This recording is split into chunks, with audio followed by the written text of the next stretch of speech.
una asociación, pero también empezar a mostrarse ustedes como un pilar en la atención, ¿no? Creo que Mari, que me conoce, siempre he dicho que ustedes son piedra angular también en la atención del paciente y sobre todo, bueno, hablando del paciente hemato-oncológico, sin duda son importantes. Bueno, vamos a dar inicio al tema de bioseguridad en la administración o administración de quimioterapia antineoplásica.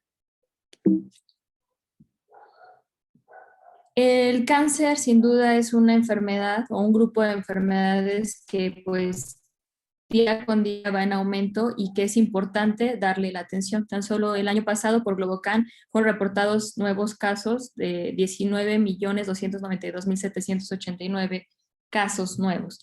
¿Esto qué implica? Pues implica tener que dar tratamientos en la atención, tratamientos como radioterapia, cirugía y tratamientos sistémicos, no solamente quimioterapia antineoplásica, sino ya la inmunoterapia, que es uno de los pilares también en la atención de estos pacientes.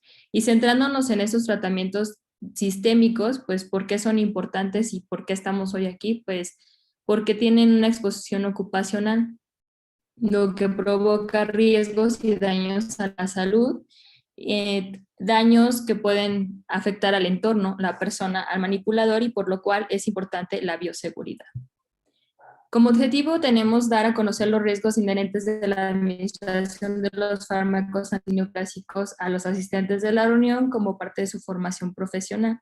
Cuando Mari me hizo esta invitación, me decía que era importante o que ella lo que quería que transmitiéramos es esta parte de la administración, no solo la preparación, porque a lo mejor ustedes conocen los riesgos en la preparación, pero que va más allá, ¿no? Después de que ustedes entregan esa mezcla, qué sucede o qué podemos esperar o qué no debemos de esperar en estas personas, y es por ello que pues participamos hoy con ustedes. ¿Y esto por qué? Porque lo vuelvo a repetir, ustedes son parte de un engranaje de la atención del paciente hemato-oncológico. No estamos diseccionados o separados, sino somos parte de toda la atención. ¿Para qué? Para la calidad en esta persona, ¿no? Que está teniendo un problema de salud.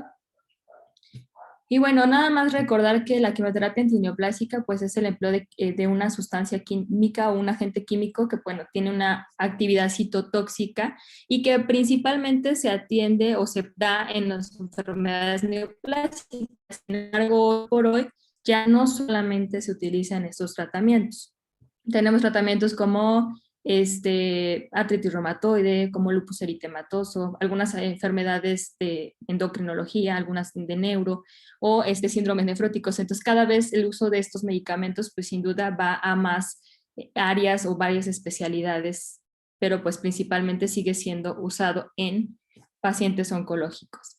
Y bueno, estas sustancias son utilizadas o se empezaron a descubrir desde 1945, cuando hubo el accidente del barco de Berí, donde el gas mostaza tuvo contacto con los militares.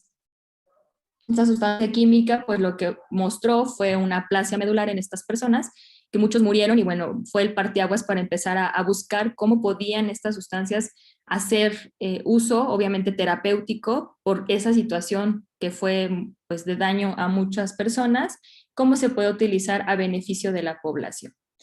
Y esto lo menciono porque, bueno, estos medicamentos o estas sustancias pues son capaces de inhibir e impedir el crecimiento desordenado de las células tumorales, y esto pues va a detener o alterar la división celular y destruir las células que se multiplican más rápidamente.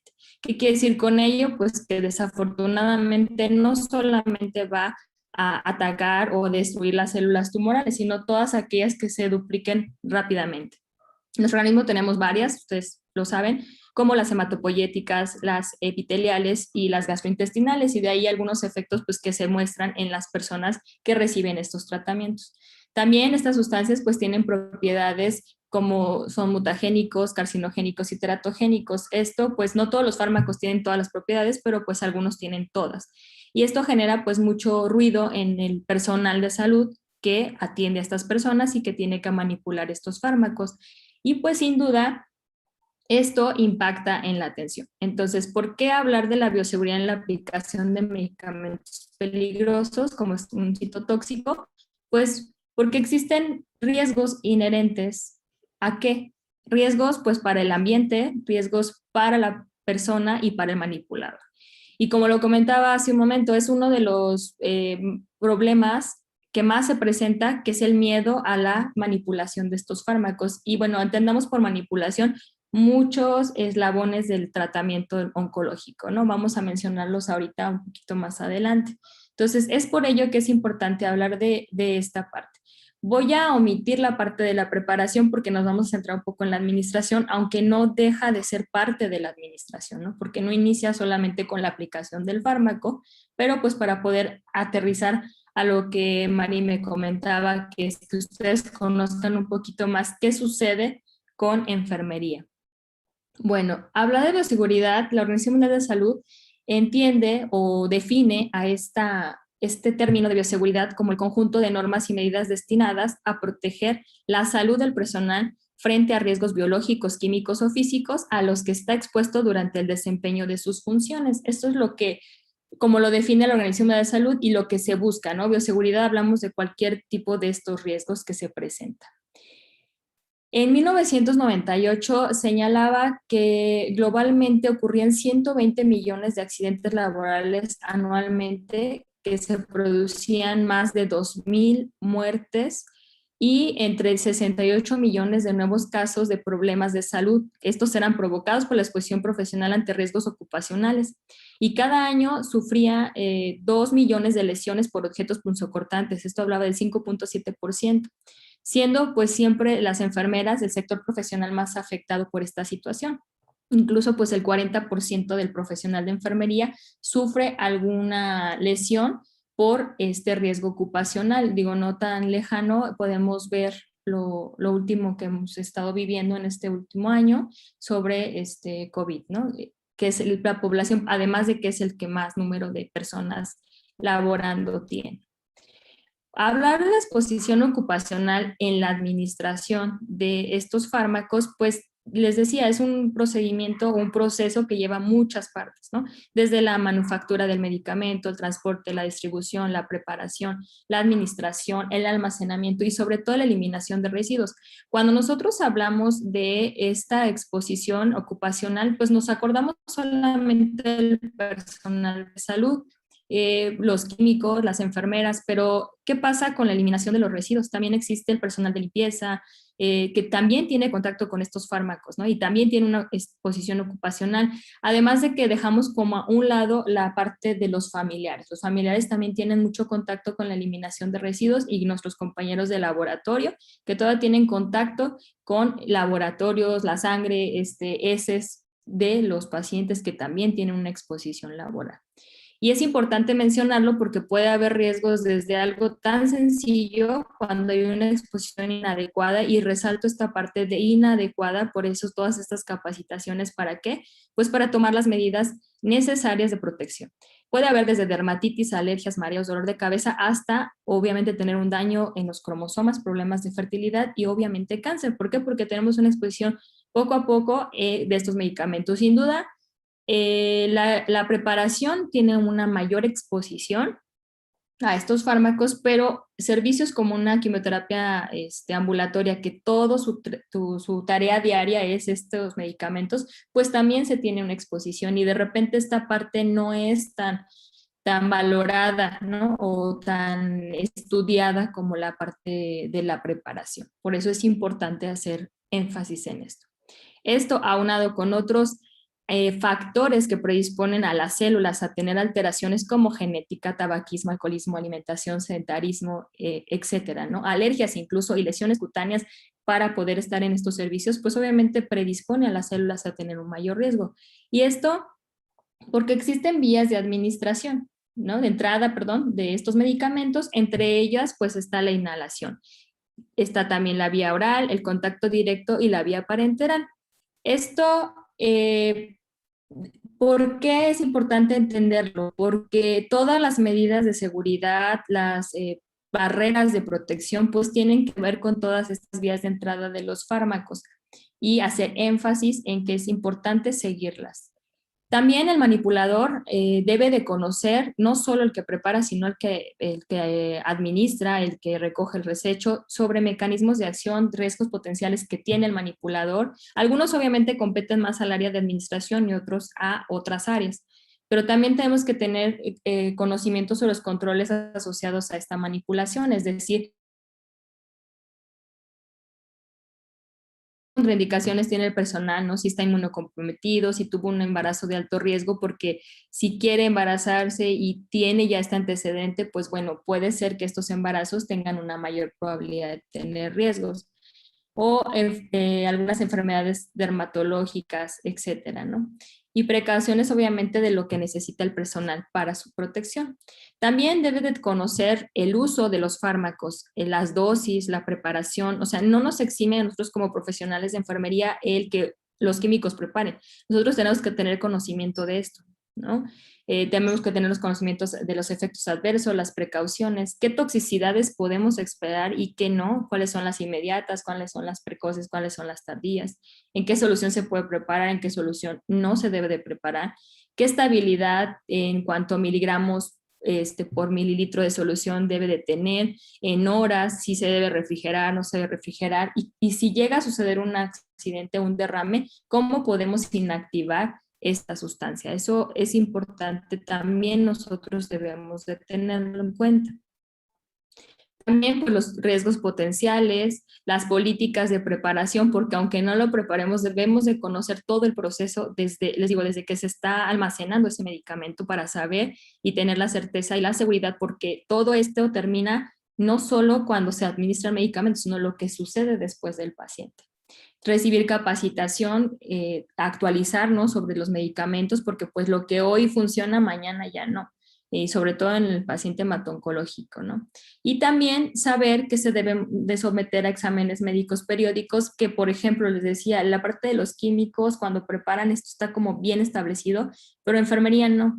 De hecho, incluso en la preparación y la administración se debería de tener catalogado al personal como apto, temporalmente no apto y definitivamente no apto.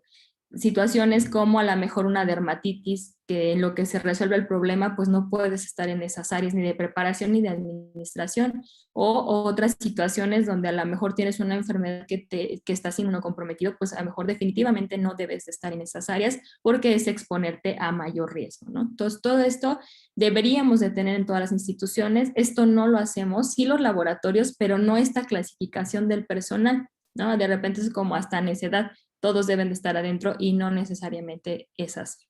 Se debe también tener conocimiento de las políticas, es decir, si estás embarazada o estás lactando, pues no debes de estar en estos servicios.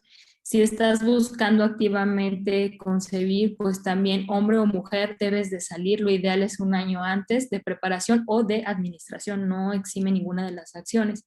Y si no fuera esto posible, porque es algo no planeado, pues entonces se debería de retirar en el primer trimestre del embarazo. Muchos ginecólogos dicen que no existe evidencia suficiente y efectivamente faltan estudios que hablen sobre esto. Cada día se van estudiando más efectos en el personal de salud. Nos falta todavía esta parte, pero los mismos efectos, por eso hablábamos de lo que sucedió en el accidente del barco. ¿Por qué? Porque estos efectos que se presentan en la persona que recibe el tratamiento, pues también los recibimos nosotros. Y pues saber también que si las madres que tuvieron hijos con alguna malformación o un daño genético o una exposición a radioterapia, pues existe mayor probabilidad de tener algunas otras alteraciones. Conocer también que el personal manipulador no debe estar expuesto a niveles de radiación superiores a 1 milisievert por año, que esto es cualquiera de nosotros. El hecho de estar en la luz blanca, el hecho de estar en el sol, ya alcanzamos 1 milisievert. Entonces, aquellos profesionales de enfermería que estén, o incluso químicos, porque ya químicos también participan en otras áreas como medicina nuclear, no deben de salir de un área de radiación hacia una área de preparación de fármacos o a un área, en nuestro caso de enfermería, de quimioterapia ambulatoria, irte a radioterapia o viceversa, o hemodinamia o rayos X. ¿Por qué? Porque estamos sobreexponiendo, es como si diéramos un tratamiento de concomitancia que le damos a un paciente oncológico. Entonces, esto también se debe de tener en cuenta. Otra Otra parte importante es conocer por las medidas de seguridad en el manejo, de qué instalaciones debe de tener cada institución para poder aplicar este medicamento. Y llamamos instalaciones, vamos a ver más adelante cuestiones del paciente, desde que si el sillón cómo debe de ser, las instalaciones propias de la central de mezclas, el personal, o sea, quién está capacitado para hacer quién tiene las competencias necesarias para poder hacer esta función, la indumentaria, las prácticas de preparación, dónde se deben de almacenar, cómo se deben de almacenar, el transporte. Muchas veces en el transporte no cuidamos esta parte, ¿no? Ni guantes se utilizan, ni ya andamos tocando, es igual que el COVID, ¿no? Dejamos ahí aerosoles en el elevador o en las mesas, etcétera. Entonces tenemos que tener también este conocimiento.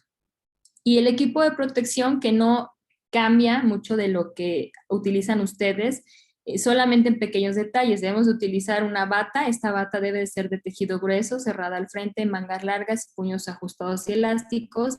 La ideal es que fuera una bata de baja permeabilidad o impermeable. Desafortunadamente nosotros no tenemos enfermería, no hacen unas batas para el personal porque pues es más movible que un químico, pero bueno, lo que tenemos en todas las instituciones, hasta el Instituto Nacional de Cancerología, es la bata quirúrgica. Es importante que sí sea de tela porque la desechable pues traspasa si llegamos a tener un accidente. Y muy importante que se utilice como debe de ser, ¿no? Siempre con la abertura hacia atrás, porque en un accidente es una manera más rápida de poderla quitar. También debemos de contar con una mascarilla de alta filtración. En el caso de la administración, es suficiente con tener una N95, porque, bueno, no es la misma exposición que se tiene con los aerosoles en la preparación, pero sí debe de ser N95. ¿Por qué? Porque filtra partículas volátiles como tipo influenza, ¿no? Entonces es importante que sea de esta manera y pues lo ideal es que el cambio sea, ya lo han dicho también últimamente en artículos recientes, pues hasta 48 horas es lo ideal, no más de ese tiempo. En tiempos de pandemia, pues sí sufrimos un poco el profesional de enfermería porque es el más sacrificado en estas áreas de quimioterapia ambulatoria. También es importante usar guantes. Estos guantes deben de ser de polivinilo, libres de polvo, estériles y dobles. La verdad, para aplicación de tratamiento no es necesario que sean estériles porque aumenta el gasto. Estos guantes pueden ser simplemente que sean libres de polvo. ¿Por qué? Porque nosotros en la administración sí cambiamos los guantes cada 20 minutos o cada que se tiene una exposición. También en las instituciones es difícil que luego nos den de nitrilo y entonces tenemos que hacer siempre algunos protocolos para poder justificar esta parte, pero lo ideal es que sean 2 guantes de nitrilo o polivinilo. Nunca olvidar el lavado de manos, que es fundamental entre cualquier actividad que hagamos de enfermería o cualquier actividad que tenga contacto en los 5 momentos que ya conocemos. Se debe de tener, obviamente, protocolos también en el área de administración sobre el manejo de derrames. Y lo primero que se debe de contar en cualquier institución que se tenga almacenamiento, distribución, aplicación, preparación de medicamentos citotóxicos, pues es un estuche de emergencia para derrames. Esto lo marca la Young Commission y nos dice que este debe de contar con mascarilla N95 o de alta filtración, si es preferente uno con filtro cepa, pero si no puede ser N95, guantes de nitrilo, 2 pares, bata protectora, manteles absorbentes, la pinza de anillos no la marca la Young Commission, pero ahorita les voy a explicar por qué, y soluciones neutralizantes.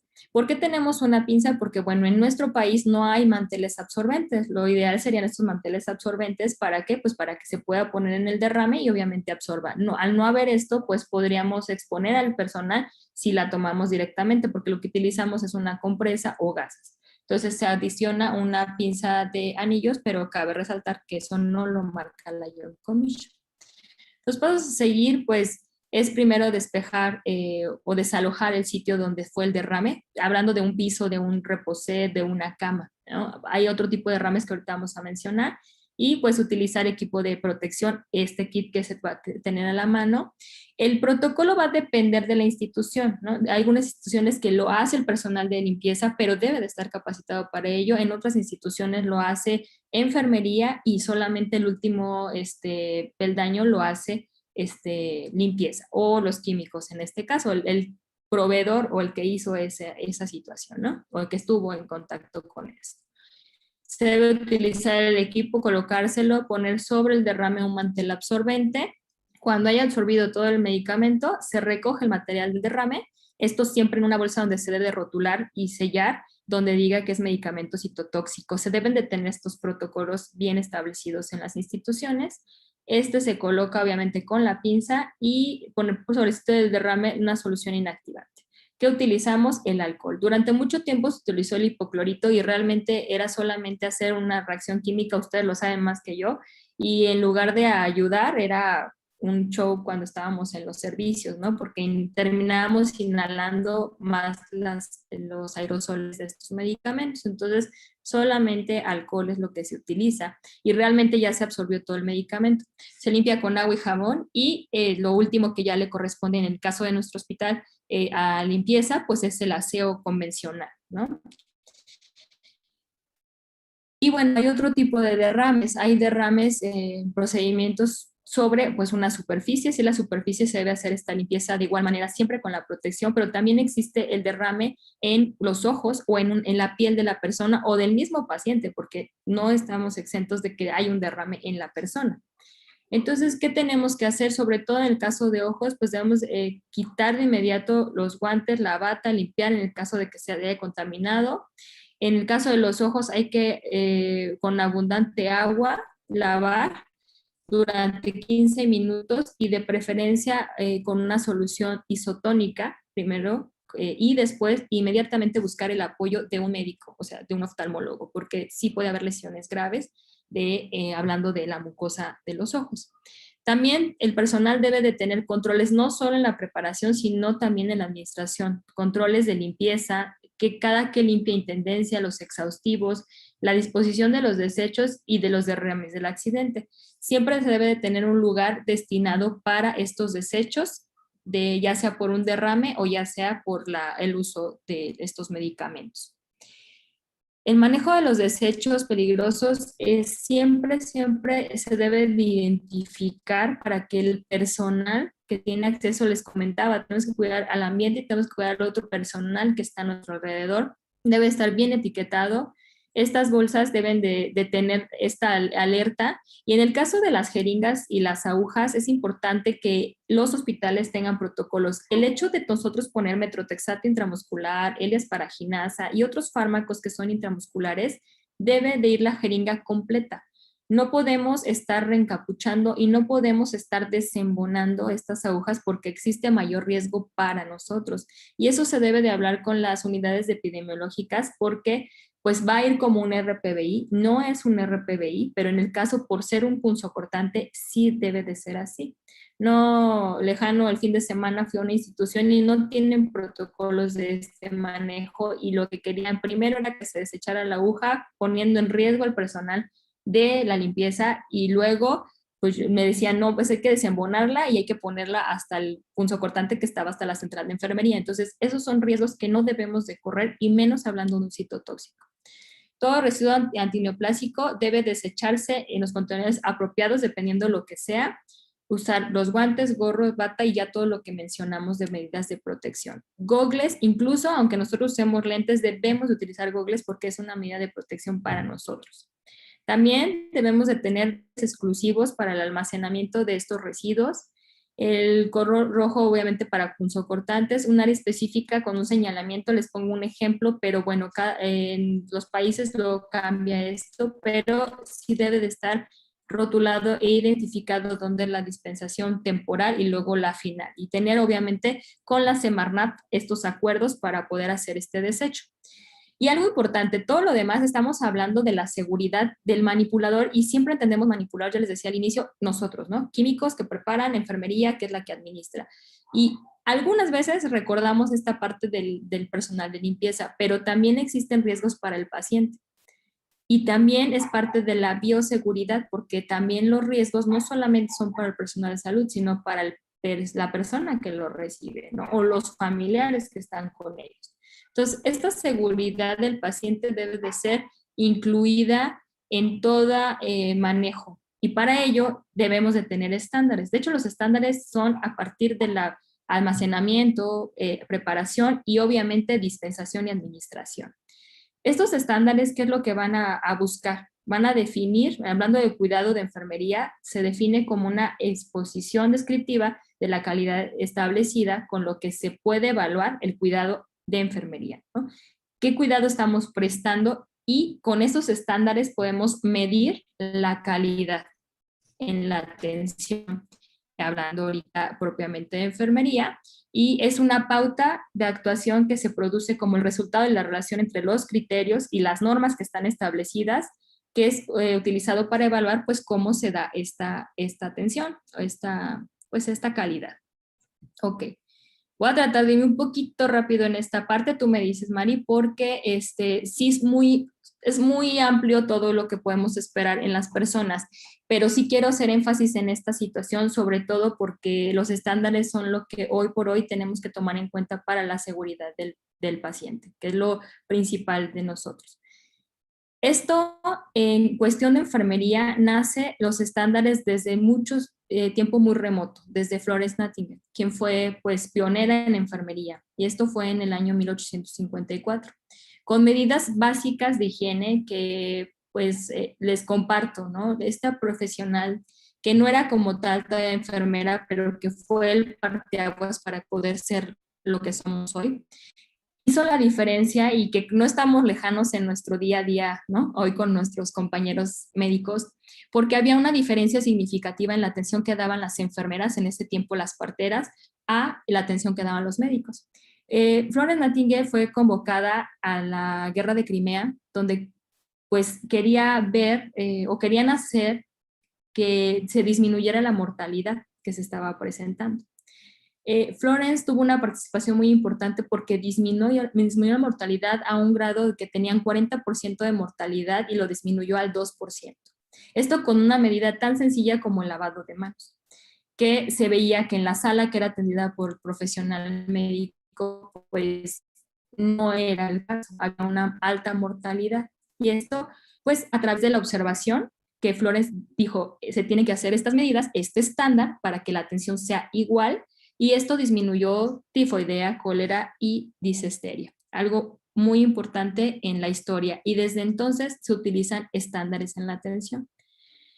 Porque, bueno, ustedes están más familiarizados con estos eventos adversos que han marcado la historia y por lo que se ha hecho incluso pues la farmacovigilancia que ahora ustedes siguen haciendo énfasis y que cada día me da gusto que vaya siendo más aceptada y se lleve más a cabo, ¿no?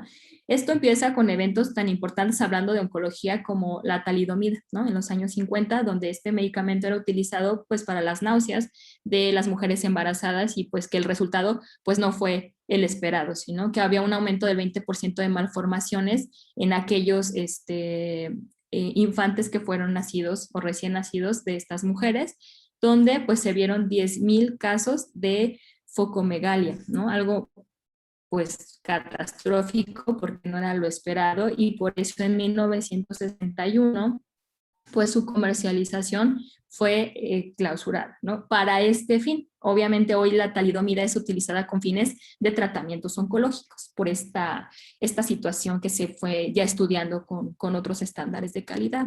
Y otro evento importante pues fue el reportado en los años de entre 1937 al año 2006, donde pues se vio aumento de muerte de 371 infantes y también había daño renal en aquellas personas que habían consumido medicamentos que estaban pues en un excipiente de dietilenglicol, que pues esto también fue catastrófico, ¿no? Entonces esto fue abriendo un parteaguas para ver y hacer estudios toxicológicos y clínicos en los años 70, donde pues ¿qué se buscaba? Pues ver marcadores moleculares y poder tener también como pues más certeza de los medicamentos. Esto para ustedes yo creo que fue algo muy importante, ¿no? Ver cómo se daba la absorción, la distribución y entender un poco más cómo funcionaban todos los medicamentos para dar un tratamiento más seguro. Y esto pues es importante mencionarlo porque hablando de estándares y que voy a camino de la administración del medicamento es que hay errores en la medicación. Y estos errores se producen a diario en nuestras instituciones y en nuestra atención y que pone en riesgo la vida de los pacientes que de por sí ya tienen su salud alterada o mermada por una enfermedad. Y a mí me gusta mucho esta parte que leí cuando Luciana en 1994 decía que el 1% de los problemas que se daban en el error de la medicación eran realmente por gente incompetente, ¿no? O sea, no era algo que la gente quisiera hacer. O sea, era algo que tenía más que ver con los procesos de toda la indicación de los medicamentos. Entonces, es todo este eslabón para llevar a cabo la administración de un medicamento. Y en 1999 esta publicación decía que errar era de humanos, ¿no? Y así es, errar es de humanos porque todos tenemos errores, podemos fallar. Por eso insisto que ustedes son un pilar fundamental en la administración y en el seguimiento de estos medicamentos, hablando específicamente de onco. En todos, pero obviamente hablando ahorita de onco. ¿Por qué? Porque las fallas son prevenibles, ¿no? Y se evita tener daños a la seguridad en los pacientes. Y esto en Estados Unidos, en este año, en el 99, se reportaban de 44,000 a 98,000 norteamericanos morían al año por un error en la medicación, de diferentes que ya ustedes conocen más que yo. Era la octava causa de muerte en los Estados Unidos y el costo aproximado por año era de 29,000 billones de dólares. Esta conclusión llegaron en este libro que se publicó que la mayoría de estos problemas pues eran sistemas defectuosos, que había fallas en el sistema y que no era la persona que quisiera obviamente hacerle un daño a la persona. Entonces esto fue dando y marcando parteaguas para hacer muchas cosas. Errores de gran impacto mediático que tienen que ver propiamente con situaciones oncológicas, pues uno fue en 1984. Esta tenía que ver con la supervisión de los residentes. Libby Sion, de 18 años, hija de un periodista famoso, muere en Nueva York, en el New York Hospital, debido a que parte, pues no había supervisión de los residentes y hacen una indicación que estaba un poco, pues, dudosa, ¿no? Y pues desafortunadamente hubo daños importantes. Otro error mediático fue en 1994 y que este creo que es el que más ha impactado hablando del paciente oncológico, es el de Betsy Lehman, de 39 años. Ella era una periodista especializada en la salud, o sea, buscaba siempre notas de este tipo. En el Boston Globe muere por una sobredosis de quimioterapia en el Dana-Farber. Esto, pues hizo mucho ruido, por eso, aparte de que era una figura pública, pues el Dana-Farber llamaba la atención sus acciones. ¿Por qué? Porque era un hospital dedicado a la oncología, ¿no? Entonces, ¿cómo es posible que haya un error en este tipo de medicamentos?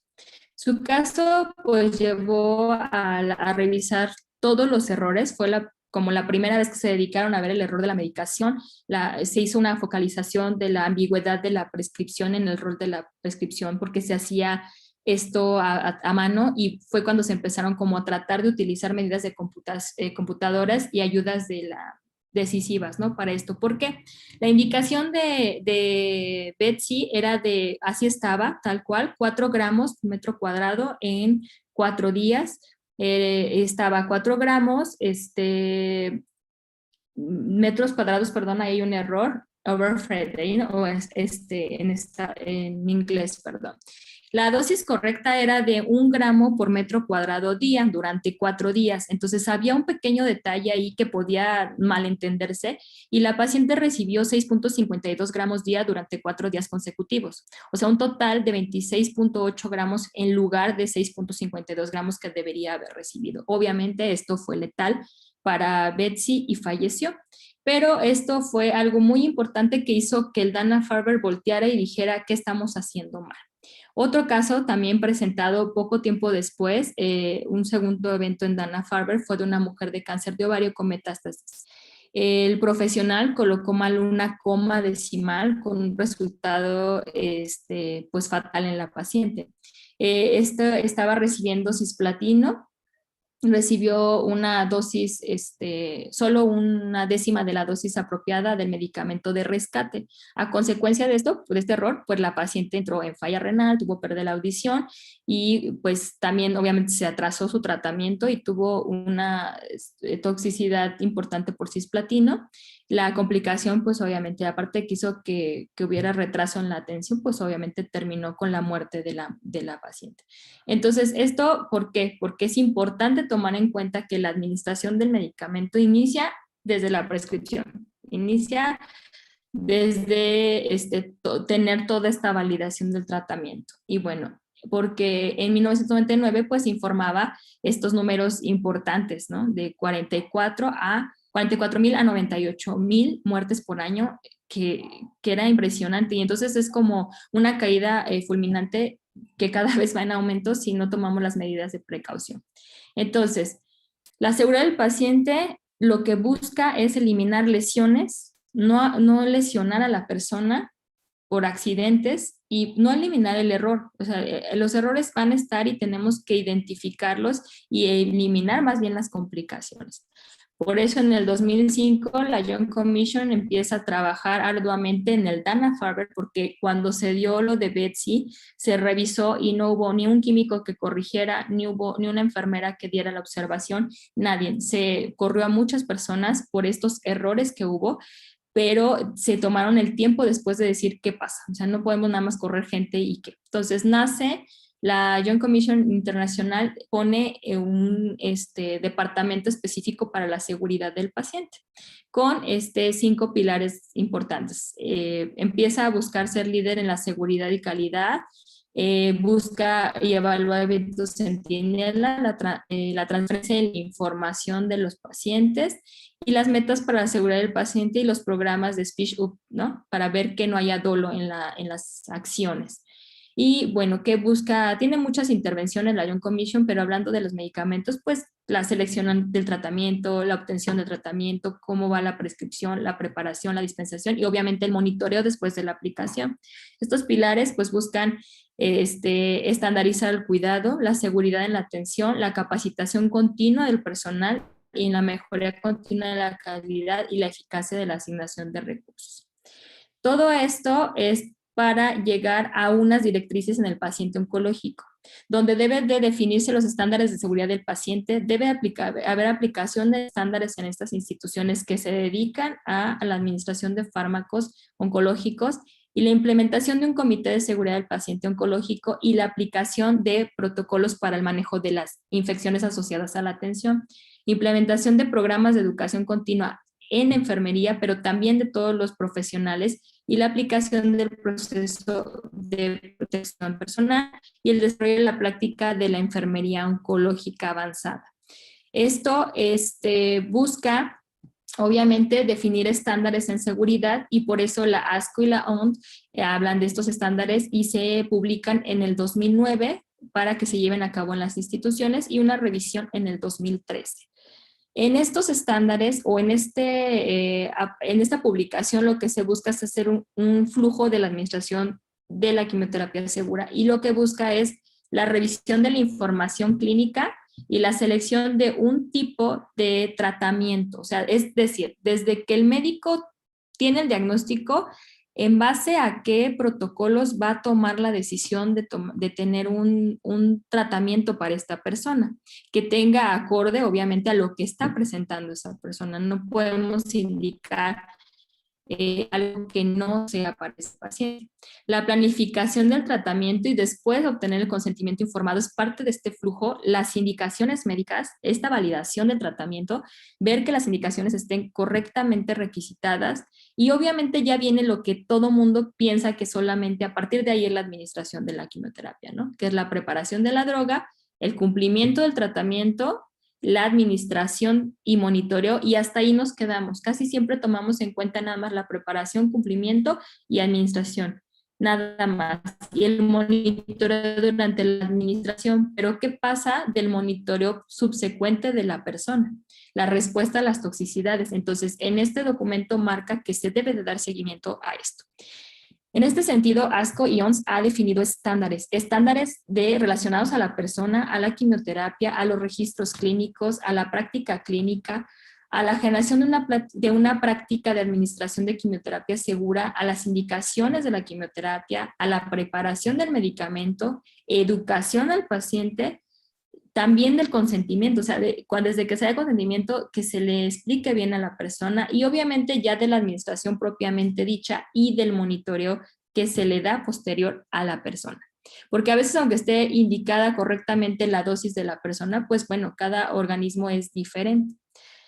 Hablando de lo relacionado con la persona y que estoy hablando de bioseguridad, no crean que nos estamos desviando, es bioseguridad todavía en el paciente. Tenemos los relacionados a la persona, tiene que haber educación continua del personal que se dedica a la preparación y a la administración de estos fármacos, así como de los profesionales médicos, donde deben de estar actualizándose constantemente. Las indicaciones escritas y firmadas. Muchos hospitales tenemos residentes y las firman, a veces los adscritos, pero sin revisar ni siquiera lo que se está indicando. Entonces, es responsabilidad de firmarlo del médico tratante, pero obviamente con conocimiento de que ha verificado que lo que se ha escrito, si lo hizo, sobre todo si lo hizo un residente, verificar que esta indicación sea correcta. Y obviamente, pues ya los protocolos que se están manejando en instituciones oncológicas, la verificación de los químicos para poder evitar pues errores en la indicación, ¿no? En las indicaciones. Y siempre tener personal preparado para preparar los medicamentos con competencias para ello y para la administración de estos medicamentos y para el seguimiento de las personas. Los relacionados también con la persona tiene que ver con que todo personal de nuevo ingreso, así sean químicos, enfermeras, personal de intendencia, todos los que tienen que ver con la atención tengan capacitación desde que ingresan, ¿no? Desde antes de que ya estén con la atención al paciente, deben tener una capacitación de todos estos protocolos.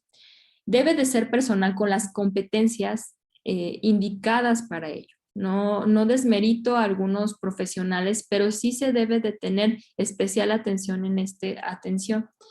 Y es importante que estén certificados. Hablando de enfermería, nosotros, no porque son pacientes oncológicos y que tienen una esperanza de vida muchas veces mínima, no debemos de minimizar la posibilidad de que tengamos que dar una reanimación avanzada, incluso en las personas, porque tenemos personas que por los fármacos pueden caer en un paro cardiorrespiratorio reversible y que ni siquiera es por motivo por el cual el paciente tiene que fallecer, ¿no? Entonces, no nos eximimos de que porque estamos en un paciente o con un paciente oncológico no debemos de tener esta preparación. Los profesionales debemos de estar certificados en esto. En cuanto a los registros clínicos, siempre debemos de confirmar, esto le compete al médico, pero cuando hacemos la validación de los tratamientos, también tiene que ver los químicos y enfermería que sí esté bien el diagnóstico. A veces hacen diagnósticos y son el órgano equivocado, me refiero, sobre todo se da más en que si es el ovario derecho, el ovario izquierdo, ¿no? Entonces, esto puede haber daños a la persona. Puede ser que se equivoquen ya en la estadificación de la enfermedad. Entonces, el diagnóstico en oncología es completo, ¿no? Les digo yo a mis alumnas, es el nombre y el apellido, ¿no? Y el primero y el segundo apellido, porque tiene un nombre completo estas enfermedades. Se debe de hacer una anamnesis. En todo registro clínico tiene que haber una valoración de la persona. No se vale que el médico solamente lo revise una vez y no lo vuelva a revisar hasta que ya es muy visible, a lo mejor la pérdida de peso o alguna alteración, ¿no? Tiene que ser valorado cada vez que pues va a una consulta con su médico. Y esto también incluye enfermería. Enfermería, en muchas instituciones hacemos valoración de las personas para recibir tratamientos, ¿no? Y no se diga en otros países donde incluso enfermería es la que prescribe tratamientos oncológicos. Y la comprensión del paciente. O sea, no es nada más así o suponer que quedó claro. Les comparto que, por ejemplo, en otro hospital, no en mi hospital, sucedió en alguna ocasión que la paciente según iba por su segundo ciclo de quimioterapia, ¿no? Un cáncer de mama, y tenía indicado también capecitabina. Entonces, la paciente pues no llega a su primer ciclo y llevábamos un registro muy, muy cuidadoso de toda la persona que no se presentaba a su tratamiento, se le llamaba para ver por qué no había acudido al tratamiento. Y nos pudimos percatar de que la persona entendió que las pastillas era solamente su quimioterapia. Entonces, ya tenía la indicación de su segundo ciclo de quimioterapia, pues sí, porque la doctora no se cercioró de que había quedado clara la indicación, ¿no? Entonces le preguntaba a la señora, ¿cómo le fue? No, pues me fue de maravilla, ¿no? No tuvo náuseas, no tuvo ni alopecia, ni nada, pues porque no había recibido más que la vía oral. Entonces es importante que siempre quede comprendido por la persona a qué se refieren y qué incluye su tratamiento. También es importante en los registros clínicos contemplar las necesidades psicológicas de las personas oncológicas, ¿no? De su familia, de todo este entorno, incluso hasta de psiquiatría. Y las psicosociales. A veces el mejor tratamiento a veces no puede ser costeado por la persona, ¿no? Entonces tenemos que también tomar en cuenta esta parte porque pues el plan está muy perfecto, pero pues en la economía no hay. Entonces no es el plan correcto para esa persona en particular. Que el plan de quimioterapia sea de acuerdo al esquema que corresponde a esa patología y que esté bien indicado todo lo que contiene el esquema, que es dosis, medicamento, vía, solución, periodicidad de este mismo, ¿no? Y los controles y monitoreos, es decir, debe estar todo esto registrado en el expediente, cada que se le van a tomar laboratorios a estas personas, ¿no? O si se van a hacer algún otro tipo de estudios, debe de quedar plasmado en el expediente. También se deben de tener, y todo esto también tenemos que ir haciendo la vinculación enfermería junto con los médicos y junto con los químicos. Debe de quedar claro lo relacionado también con el esquema, que quede bien, bien, bien marcado lo que ya les comentaba. El registro de modificaciones es fundamental, porque a veces los médicos dan por hecho o piensan que solamente ellos tienen que saber que se disminuyó una dosis porque tuvo alguna toxicidad importante y minimizan nuestra participación en ocasiones, ¿no? Y yo creo que siempre es importante en el paciente oncológico la comunicación con todo el equipo interdisciplinario, porque sí es importante para nosotros saber por qué se está modificando. Si no, yo pues le voy a decir que está mal indicado, ¿no? Porque está disminuido o y si incluso se aumentó de peso, ¿no? Le aumentaron la dosis y pues yo no se la voy a querer poner porque pues no corresponde, ¿no? Entonces es importante siempre registrar el motivo por el cual se suspende, se disminuye, se aumenta la dosis, etcétera. Y el registro de control de laboratorio. También nosotros, enfermería, hace la valoración de los laboratorios. Aunque lo haya revisado el médico, nosotros siempre estamos revisando controles. O si un paciente es diabético, verificamos la glucosa y sobre todo también en algunos tratamientos que sabemos que van a elevar esta situación. Entonces, siempre, siempre se va viendo toda esta vinculación de la persona. También se debe tener políticas del consentimiento informado, quién lo llena, cómo lo llena, si se hace en compañía de psicología, se hace en compañía de quién, porque bueno, también el tratamiento oncológico es para los infantes. Entonces es importante que queden también claras la situación para los tutores y incluso pues si es necesario que esté el apoyo psicológico para el llenado del consentimiento informado. Entonces cada institución debe tener sus políticas de cómo llenar, con quién, en qué momento se debe de llenar. Y pues también tener las competencias para la administración. Y hice aquí énfasis, y no es este anuncio de SAFE, pero todas las instituciones que preparan medicamentos deben de tener control de calidad. Si, por ejemplo, como nuestra institución es una empresa externa, esa empresa debe de tener control de calidad y lo debe de proporcionar a la institución. ¿Por qué? Porque es nuestra responsabilidad, aunque se esté contratando a una empresa externa, ¿no? Siempre debe de existir estos controles. Y ya en la etapa del proceso de administración, se consta obviamente la prescripción, que esto le corresponde al médico, pero él tiene que estar basado en los establecidos para esta situación. En el caso de adulto, casi siempre pues, se basan en los protocolos de la NCCN, o hablando del paciente pediátrico, pues hay varios grupos colaborativos en los que se basan, pero bueno, en nuestro país se basan más en los propios de nuestro país, ¿no? Pero siempre tienen que tener de dónde lo tomaron o de dónde se está estableciendo ese protocolo. En la etapa de preparación y dispensación que corresponde al farmacéutico, al químico, pues obviamente tienen que tener protocolos y bueno, me da mucho gusto, por eso les decía al principio, que yo vea que los químicos cada vez se van posicionando en donde corresponden, ¿no?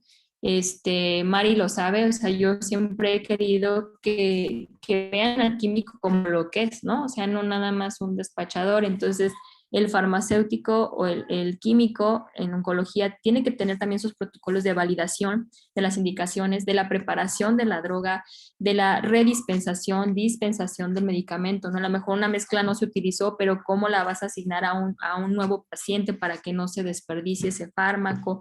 Protocolos de distribución, de derrames, etcétera. Eso es en la parte de la preparación y dispensación. Y pues la incorporación fundamental del químico farmacéutico clínico oncológico que debe de estar dentro de este peldaño, ¿no? Y la etapa de administración que corresponde a propiamente enfermería, pues parte de la información recopilada del paciente de toda la fase previa a todo esto, y la pre, ya en el momento de la administración, la intra y la post administración de quimioterapia, y que esto es donde voy a dar parte a lo que quería Mari que aterrizara un poquito. O sea, ¿qué riesgos existen a la hora de estar administrando? Ya vimos muchos, pero que puede suceder en las personas, ¿no? En la fase de prequimioterapia tenemos que hacer una valoración de la persona oncológica. Es decir, todo lo que ya mencionamos, que la prescripción esté correcta, que no haya habido errores, a lo mejor hasta en la validación. Tenemos como varios peldaños donde somos un equipo y podemos darnos cuenta de los errores y algo que se pudo haber pasado. Y obviamente la valoración de la persona propiamente dicha. Es decir, hacemos una valoración de peso, de talla, no importa que el médico ya lo haya hecho, nosotros lo volvemos a corroborar, hacemos valoración de los laboratorios, tenemos que saber interpretar laboratorios, tenemos que hacer una comparación de lo que dice un laboratorio con lo que realmente expresa la persona. A veces vienen procesos infecciosos que todavía ni siquiera se manifiestan en un laboratorio y la persona ya tiene datos importantes que pueden detener alguna consecuencia de un tratamiento, ¿no? O trae un proceso de trombosis y le vamos a poner el asparaginasa y pues no debe de ser. Entonces es importantísimo la validación, la valoración de la persona. El área física es fundamental. Siempre debemos de tener enfermería, ya sea reposer camilla, eso no importa, o cama, pero un lugar donde el paciente esté cómodo. Debemos de contar con tomas de oxígeno, de aspiración, bombas de infusión y todo lo necesario para hacer una valoración completa de la persona, y siempre un carro de paro debidamente equipado y bien revisado de que funcione, porque luego puede ser que no, y es fundamental. No podemos administrar un tratamiento sin esto. Debemos de verificar el consentimiento informado médico. Es importante que esté presente. No demos por hecho que porque están en un servicio de oncología ya los pacientes saben a qué vienen y qué es lo que va a suceder. Debe de hacerse una revisión de la ficha clínica de ingreso, es decir, otra vez, toda la indicación médica que corresponda, sobre todo la identificación del paciente, ¿no? Un error en este tipo de tratamientos ya nos ha pasado, ¿eh? Sabemos que los indicadores de verificación de pacientes, el nombre completo y la fecha de nacimiento. Pues yo les puedo contar que tuvimos un paciente hematológico y un paciente oncológico, que eran tumores completamente diferentes, mismo nombre, mismos apellidos, pregúntenle a su papá, yo no sé qué había pasado, pero mismos nombres y apellidos, misma fecha de nacimiento, y lo único que tenían diferente era el registro del expediente clínico. Entonces, imagínense, o sea, casi se comete un error. Yo siempre soy exagerada y siempre tomo esos tres, porque ya lo comprobamos, ¿no? Y poner un tratamiento de hemato a uno de un tumor sólido, pues nada que ver, ¿no? Entonces es importante siempre tener todos estos controles. La revisión cuidadosa del protocolo que va a recibir el paciente, ver que no hay error. La revisión de la premedicación, o sea, porque tenemos ahorita terapias sistémicas que son importantísimas, ¿no? Un Rituxi, porque si no le pongo una premedicación, pues me puede hacer una reacción severa. Un docetaxel, que durante un tiempo hubo unos lotes que nos daban más miedo que el paclitaxel, ¿no? Y teníamos que tener cierto cuidado. Las personas a veces no entienden, no alcanzan a comprender lo importante que es la premedicación. ¿Por qué? Porque no nos tomamos a veces el tiempo o el médico no tiene el tiempo de explicar esta parte y llegan sin su premedicación. O viceversa, ¿no? También en los pacientes que tienen régimen terapéutico con prednisona, que nadie le explica esa vía oral de cómo debe de ser y que no la debe de omitir porque es parte de su tratamiento, ¿no? Revisión de las drogas propias del protocolo, las dosis y también explicarle a la persona toda esta parte de lo que va a sentir y no va a sentir. Tenemos que tener la revisión de los protocolos de la extravasación de las drogas, porque no es lo mismo que tenga un vesicante o un irritante o un no vesicante administrando en ese momento. Los riesgos que pueden suceder en ese momento de la administración es diferente, ¿no? Y tenemos que tener conocimiento sobre ello, porque, bueno, puede terminar en lesiones importantes.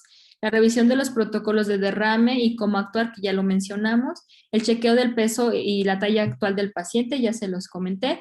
La revisión correcta del cálculo de la dosis y la estimación de la escala de Karnowski en valoración de performance status para nosotros es muy importante porque nos da parteaguas para ver si el protocolo está bien indicado, ¿no? O si es una persona que puede recibir este tratamiento sistémico.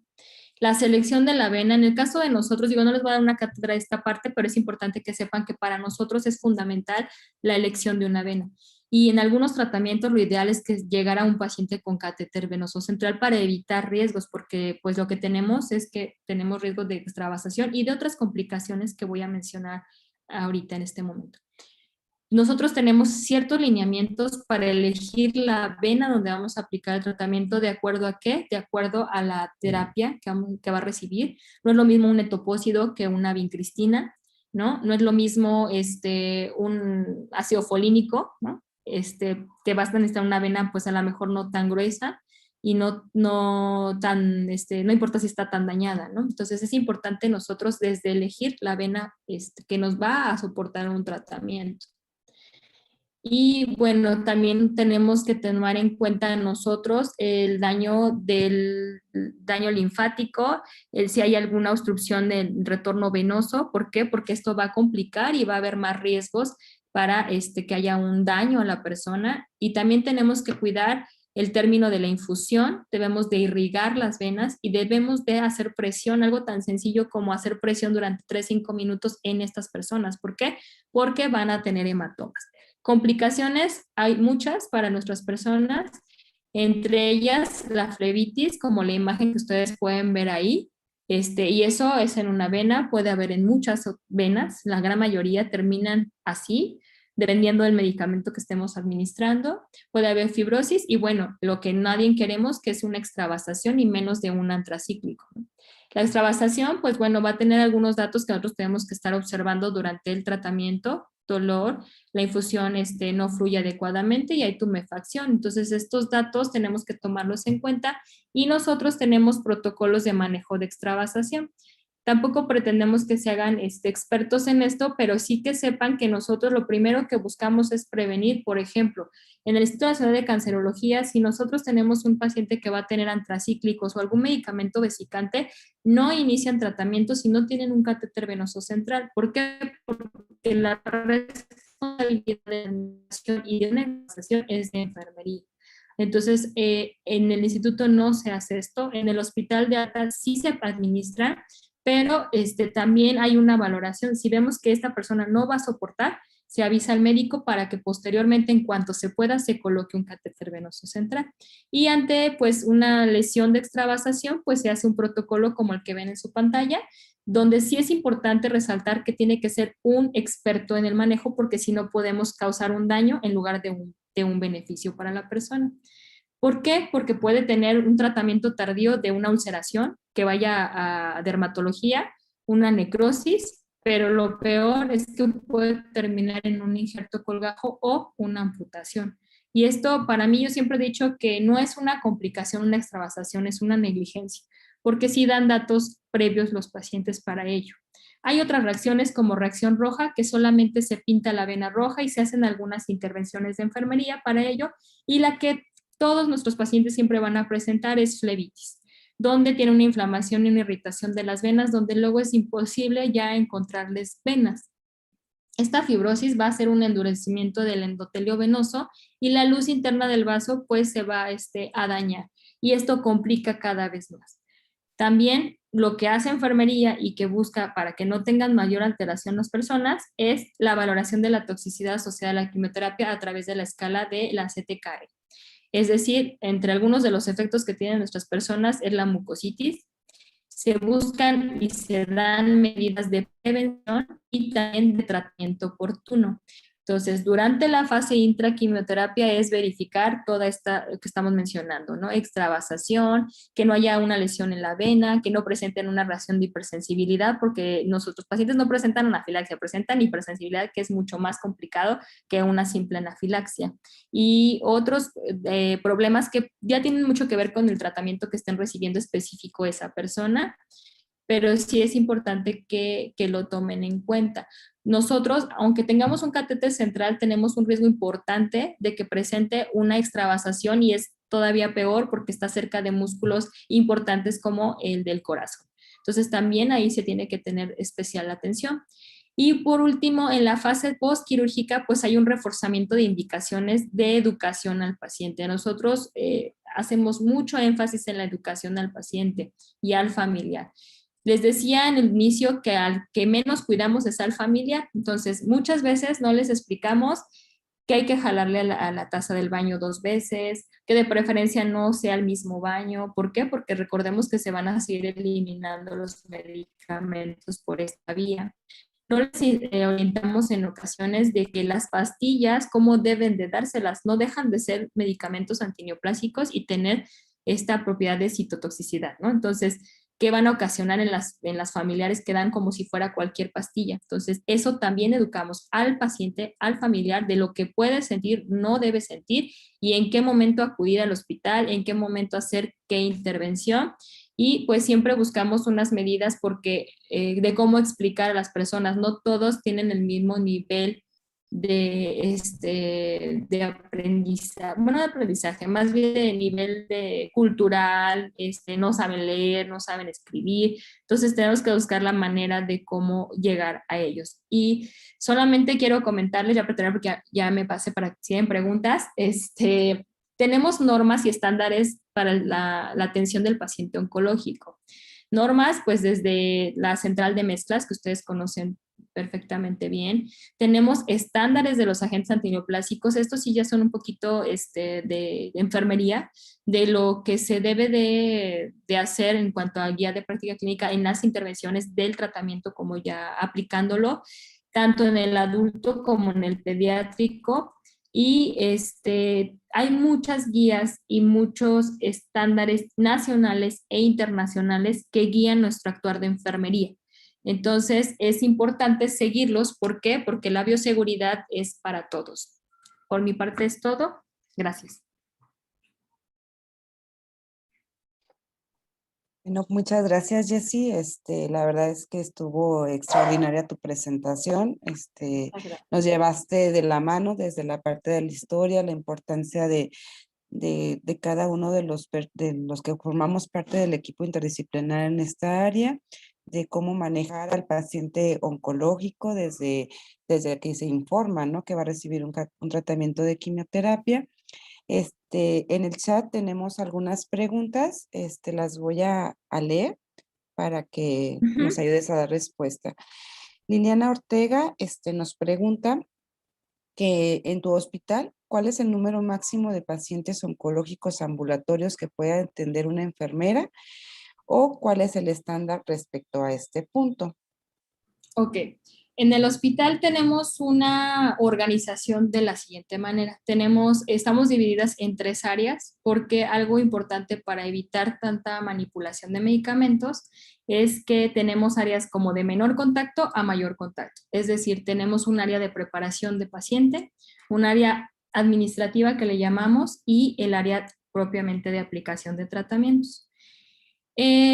Cada área tiene ciertas actividades, entonces no es lo mismo un hospital donde la enfermera hace todo, es decir, la administrativa en nuestro caso abre hojas de enfermería, valida esta parte que les comentaba del tratamiento, verifica laboratorios y todo lo que tiene que ver como con el expediente y con otros servicios aledaños, ¿no? Y la de preparación, pues se dedica a hacer la valoración integral de la persona antes de entrar al tratamiento y pues ya sea abrir puerto o colocar una venoclisis. Después ya pasa al tratamiento. Entonces, en la forma en la que nosotros trabajamos, una enfermera sin problema puede atender hasta 13 pacientes, administrando propiamente el tratamiento. Pero porque si se fijan, entonces prácticamente son 3 enfermeras atendiendo estos 13 pacientes. No es lo mismo en otras instituciones. Respondiendo a eso, en el hospital, si lo ponemos de esta manera, es una enfermera hasta 13 pacientes, pura administración. Ya en otros hospitales, puedo decir el ejemplo del Instituto Nacional de Cancerología, son 2 enfermeras por cada 10 pacientes. Más o menos es el indicador. Gracias, Jessie. Espero haya quedado contestada la pregunta. Tenemos una más. Dice, aparte del alcohol, ¿qué otra solución neutralizante puedes usar? Lo marcado por la Ion Commission solamente es el alcohol, porque les comentaba que anteriormente era el hipoclorito, pero se genera reacción química y se generan mayores aerosoles. Entonces, la Ion Commission, como lo comenté, desde hace muchos años está manejando estándares para la seguridad del personal y del paciente, ¿no? Entonces, no se recomienda ningún otro. Ok. Sandy. Sí, yo ahí, hay una solución que es agua, es un alcohol, bueno, es una sustancia altamente oxidante. Okay. Y yo me sé la marca, pero la verdad les debo el compuesto, es el Peridox RTU. Okay. Y sí está autorizado, bueno, está más bien recomendado. No tanto en Joint Commission, sino en cuanto a seguridad de las áreas de preparación y administración, ¿sí? Okay. O sea, no el alcohol, sino ese tipo de sustancias altamente oxidantes y en sustitución al hipoclorito, como bien decías. Gracias. Okay. Gracias. Gracias, Sandy. Una pregunta más. Cuando se prepara la quimio, el personal que está en esta área, ¿cómo debe desplazarse? Bueno, ya la preparación no la tomamos o no la abordamos en el tema porque pues la intención era como abarcar otra parte, ¿no? No sé si te refieres, obviamente debe tener todas las áreas como lo marca la norma, donde un área como quirófano, ¿no? Negra, gris, blanca. Si estamos hablando de la preparación, lo ideal es que sea así tu área de preparación y obviamente vamos de lo negro a lo gris a lo blanco, ¿no? Donde ya lo blanco obviamente está todo maneja estéril. Recordemos que en la preparación también se busca la esterilidad en las mezclas, garantizar la esterilidad en las mezclas, ¿no? No sé si se refieran a eso o si puede ser como más claro en esa parte.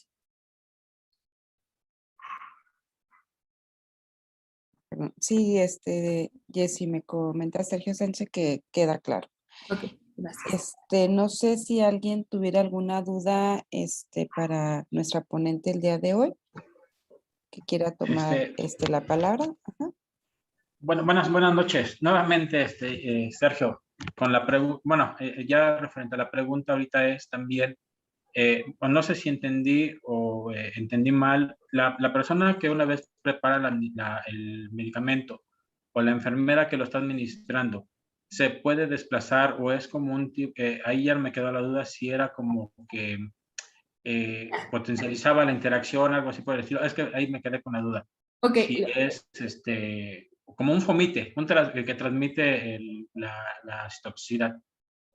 Ok. Mira, lo que pasa es que la organización que tenemos nosotros, ya hablando del personal de enfermería, nosotros no preparamos las mezclas, nosotros ya las recibimos preparadas.